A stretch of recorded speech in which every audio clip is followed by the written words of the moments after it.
Hello? Hello? Star. I'm sorry, what? This is Pastor Merlene at Morning Star. Yes, Pastor. This is Susan Boykevich. Yes, thank you for returning my call. Yes, and I understand that there was an issue, and I know kind of from you your story, and kind of from the food pantry people their story, and I guess to answer your question kind of simply, yes, they certainly can set some parameters about how they operate, and they're trying to accommodate everybody, and they're trying to keep some order in things and trying to keep the doorway clear, and so they can potentially at least make some accommodation if they know what you have a certain particular need. Yes, Pastor? Yeah. My thing is, first of all, I walk to the food bank. I don't have any transportation. It's like over 4 miles, like almost 4.5 miles from my house. Right. I'd like to get out of there as fast as I can. Just the layout of the food bank, where you have a main room, where people sit, but then the food is distributed. I know the one person comes into the room and calls numbers, but it's a while, when he calls the number to when they're ready with your order. And I like to be right there, and I don't obstruct anybody from moving around. The person I had the fight with just called me before, Frank Week, and he said it's a new fire department rule. Are you aware of anything like that? Well, I'm not sure. I'm not sure about how that is as part of the rule, but we do need to keep the doors clear. Right. Well, I am not obstructing anybody. I just want to be where I can see. Like say, because the actual food pantry where the food is downstairs. In the front, near the front entranceway. Right. That's true for everybody. Yeah, I know it's true for everybody, but why am I not? Not everybody walks 4 miles. Like I would.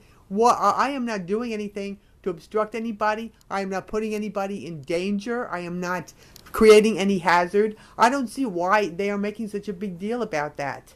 Like I want to.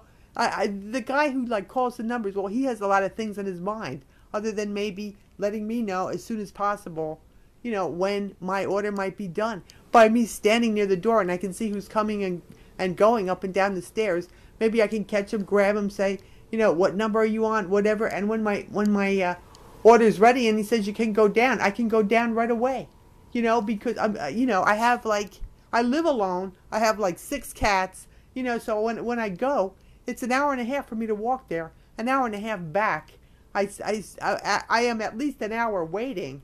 I don't see why. What is the big deal? Why can't they accommodate me?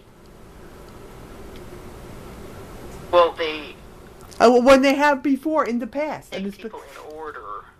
Yeah, I know they take people in order. I'm not talking about going out of order. I'm talking about where I stand while I'm waiting. Right. So they do have the right to ask you not to stand there. And okay, but do they have the right to throw me out, refuse me food, and call the police? And of course, so I wasn't here, so I can't say that I heard or saw. Well, ask them. Why don't you ask? As a matter of fact, I have it on tape. Why don't you look at my YouTube video? I have fight at the food bank. What was the last week? It was January 8th, I believe. Okay, so even better would be for you to show that to the police. Actually, did you talk to the police about that? No, why should I talk to the police? He's telling me I'm the one who's in violation. I'm just now thinking I should look into this. I'm asking you first. I'm asking you before I go. Why should I go to the police? Right. Let me verify it with somebody other than the people. Here's what I'm going to tell you, and then you can decide what you want to do. There are a couple things that you can do.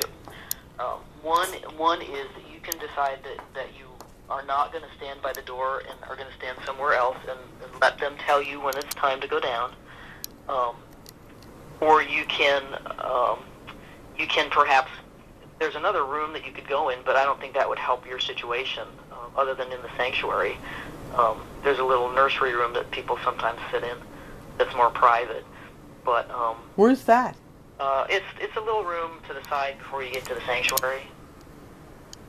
Oh, I don't know. Well, the hallway that connects the sanctuary, I guess you mean that's like the main worship Just off room? of the hallway. Church, yeah, the hallway, that's a forbidden area. I was told that a couple weeks ago.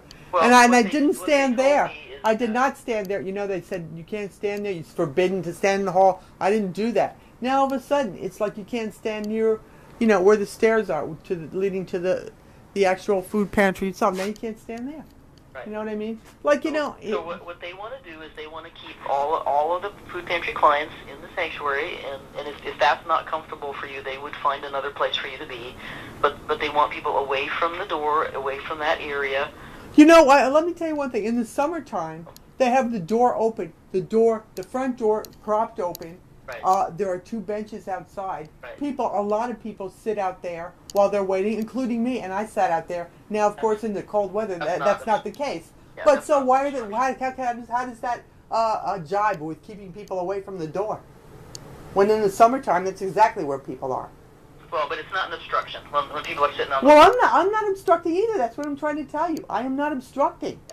Well, and they're telling me that you are, so that's what I'm saying is that I wasn't there, you were there, and they were there, and I can't say you're right or they're right. I can say that they do have the right to organize the event, and to move people around so that it's working smoothly for everybody.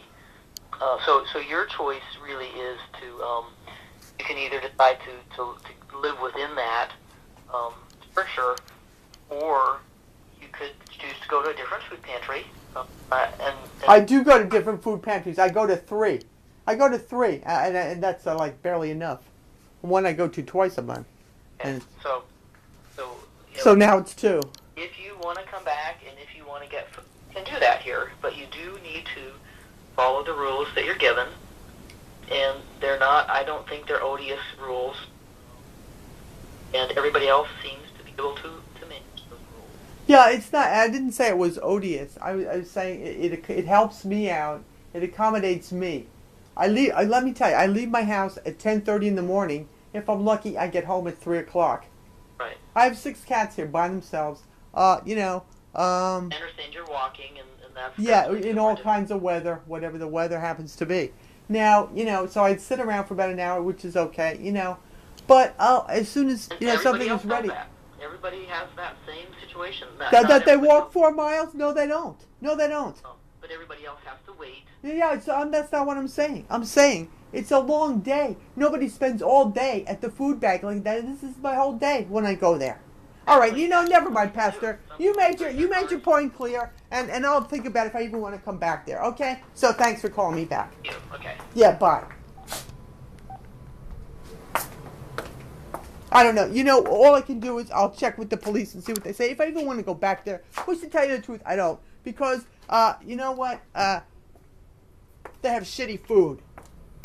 Food bank food, it's shitty food. I'd rather buy my own food. And if I could, get through a day's work without being, sabotaged in my, or put it this way, coming across so many technical difficulties, maybe I could get a little money together to buy my own food. However, we'll leave it at that, and I'll think about if I even want to go back there. I want to get back to work now. I'll put this up later. It's 8 minutes and 55 seconds.